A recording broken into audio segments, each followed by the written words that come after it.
موسیٰ نے کہا کہ اللہ فرماتا ہے کہ وہ بیل کام میں لگا ہوا نہ ہو، نہ تو زمین جوتتا ہو اور نہ کھیتی کو پانی دیتا ہو، بے عیب ہو، اس میں کسی طرح کا داغ نہ ہو۔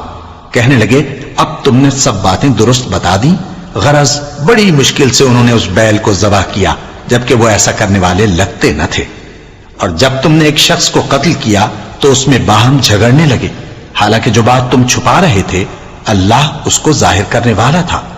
چنانچہ ہم نے کہا کہ اس بیل کا کوئی سا ٹکڑا مقتول کو مارو، اس طرح اللہ مردوں کو زندہ کرتا ہے اور تم کو اپنی قدرت کی نشانیاں دکھاتا ہے تاکہ تم سمجھو۔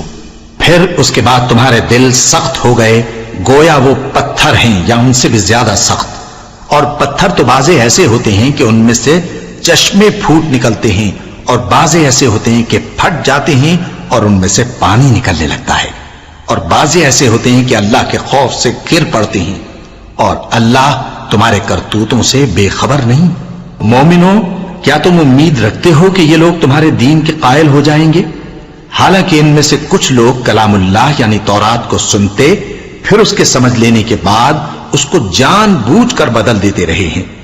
اور یہ لوگ جب مومنوں سے ملتے ہیں تو کہتے ہیں ہم ایمان لے آئے ہیں، اور جس وقت تنہائی میں ایک دوسرے سے ملتے ہیں تو کہتے ہیں جو بات اللہ نے تم پر ظاہر فرمائی ہے وہ تم ان کو اس لیے بتائے دیتے ہو کہ قیامت کے دن اسی کے حوالے سے تمہارے پروردگار کے سامنے تم کو الزام دیں۔ کیا تم سمجھتے نہیں؟ کیا یہ لوگ یہ نہیں جانتے کہ جو کچھ یہ چھپاتے اور جو کچھ ظاہر کرتے ہیں اللہ کو سب معلوم ہے؟ اور بعض ان میں ان پڑھ ہیں کہ اپنی آرزوؤں کے سوا اللہ کی کتاب سے واقف ہی نہیں، اور وہ صرف اٹکل سے کام لیتے ہیں۔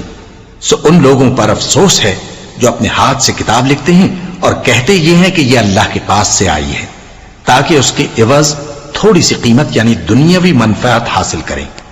سو ان پر افسوس ہے اس لیے کہ بے اصل باتیں اپنے ہاتھ سے لکھتے ہیں، اور پھر ان پر افسوس ہے اس لیے کہ ایسے کام کرتے ہیں، اور کہتے ہیں کہ دوزخ کی آگ ہمیں چند روز کے سوا چھو ہی نہیں سکے گی۔